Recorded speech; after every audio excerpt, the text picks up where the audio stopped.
Falo, não falo? Falo, não falo? Falo, não falo?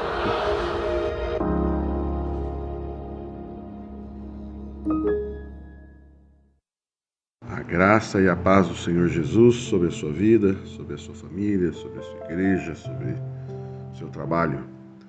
Hoje eu quero falar com vocês sobre tipos de pessoas que nos ouvem. Nós sempre temos 3 tipos de pessoas que estão nos ouvindo. E a gente precisa aprender isso, entender isso e saber lidar com isso. A palavra de Deus diz em Atos, capítulo 17, versículo 32, em várias viagens está sendo relatado até aqui de Paulo, seja com Barnabé, depois com Silas e outros. Paulo está numa cidade e ele então está falando a respeito de Jesus. E ele então diz assim, versículo 32, 17 e 32 de Atos.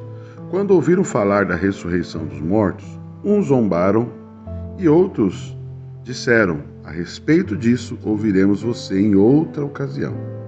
A esta altura, Paulo se retirou do meio deles, e houve, porém, alguns homens que se juntaram a ele e creram.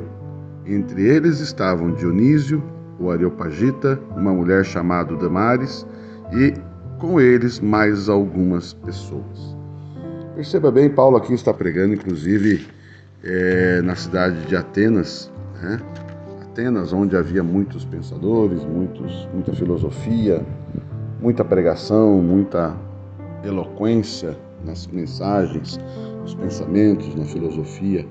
E Paulo então está trazendo, imagino eu aqui, pela primeira vez, a mensagem de Jesus Cristo, o Senhor, nesse lugar. Mas como eu falei, existem sempre 3 tipos de pessoas que nos ouvem, e não foi diferente aqui com Paulo. Uns zombaram de Paulo. Que loucura é essa? Principalmente quando se falou de ressurreição dos mortos.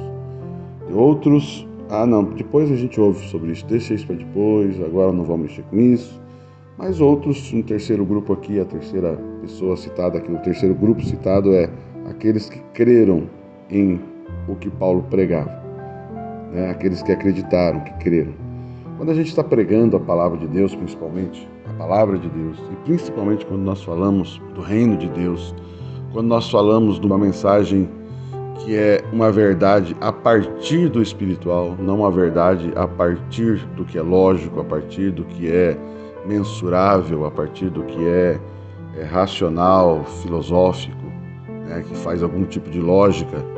Quando nós pregamos a mensagem do reino, que é uma mensagem espiritual, de uma origem espiritual, sobre o material, e que depende de fé principalmente, é uma mensagem que precisa ser misturada com fé, não com entendimento, não com compreensão, não com concordância intelectual, mas uma mensagem que deve ser crida. Todas as vezes que pregamos uma mensagem nesse nível, uma mensagem de fé, uma mensagem espiritual, uma mensagem do reino de Deus, uma mensagem do espiritual sobre o material, nós precisamos entender que estamos pregando não para que as pessoas entendam, para que faça alguma lógica, para que faça alguma concordância por causa de um ato físico. Nós não cremos porque tem lógica, porque aconteceu. Nós cremos porque é a palavra de Deus e andamos por fé. Embora Jesus realmente ressuscitou, e ali, no caso, ele estava pregando sobre um fato que aconteceu, a ressurreição de Jesus. Então já não era mais só crer que vai ressuscitar, é crer que ressuscitou. Alguém ressuscitou, e não só Jesus ressuscitou, mas Jesus ressuscitou e continua vivo até hoje, né? Esse é o grande diferencial. Muitos outros ressuscitaram, lógico, morreram de novo, mas ressuscitaram também. Mas aqui está falando de uma ressurreição e também da vida eterna, porque Jesus ressuscitou para nunca mais morrer. E essa é a mensagem que nós cremos, numa ressurreição para a eternidade. Então, aí formam então esses 3 grupos de pessoas que estão nos ouvindo quando pregamos sobre questões espirituais, questões de vida eterna, a mensagem do reino, o evangelho de Jesus. Pessoas vão zombar, pessoas vão ridicularizar, pessoas vão chamar de louco, pessoas inclusive ficarão extremamente indignadas. Se você ler aqui, tenho meditado o livro de Atos, muitos judeus movidos de inveja, movidos de inveja, outras quando não eram judeus, com muita raiva, vieram nos ensinar, nos tirar da nossa religião, da nossa forma de viver. Então zombavam, ridicularizavam, rejeitavam com zombaria, com desrespeito, né? E esse é o primeiro grupo. Existe sempre, quando a gente prega, pessoas que nos veem dessa forma, né? Isso é loucura, principalmente quando pregamos para quem não conhece nada de Jesus, mas também muitas vezes nós pregamos até entre os próprios crentes e eles também não acreditam, né?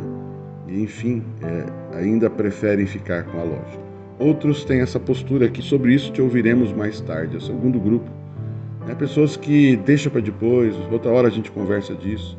Na verdade, existe uma mistura nesse segundo grupo. Pessoas que não acreditaram, e vamos conversar sobre isso depois, não deram crédito, não deram valor.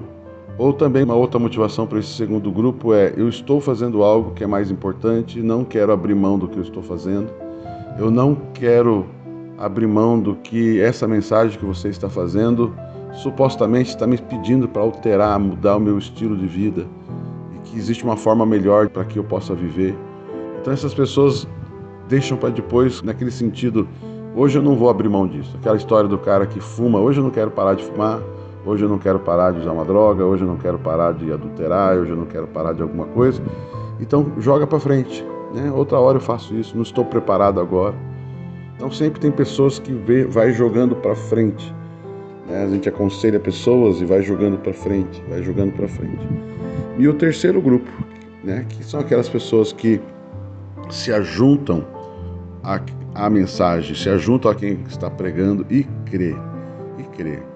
Então ouve essa mensagem e crê nisso. Eu creio, eu me entrego, eu me rendo a essa mensagem.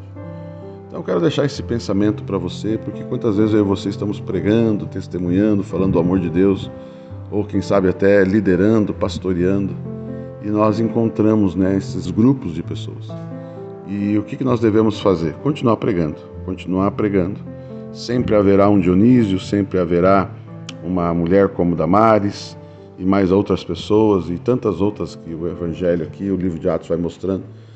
Sempre haverá essas pessoas que crerem, sempre haverá, né, essas pessoas que, ao ouvirem, crerem, como aquele, também estava lendo um capítulo anterior, né, quando Paulo e Silas estão na prisão e o carcereiro vê o terremoto, as portas da cadeia se abrem e ele então, o que eu devo fazer para ser salvo?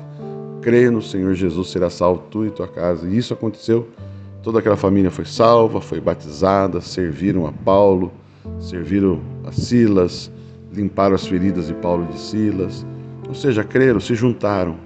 Outra característica de quem crê, se ajunta. Quem crê não se separa, quem crê se ajunta. Quem crê permanece junto. Quem não crê e quem deixa para depois tem a tendência de se separar.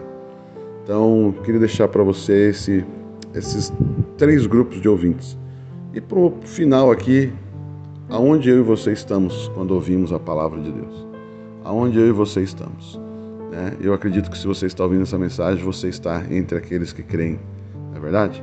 Então, Deus continue abençoando, continue abençoado, continue favorecido, continue experimentando a graça e o poder de Deus na sua vida, na sua família, no seu trabalho, no seu ministério. Em nome de Jesus.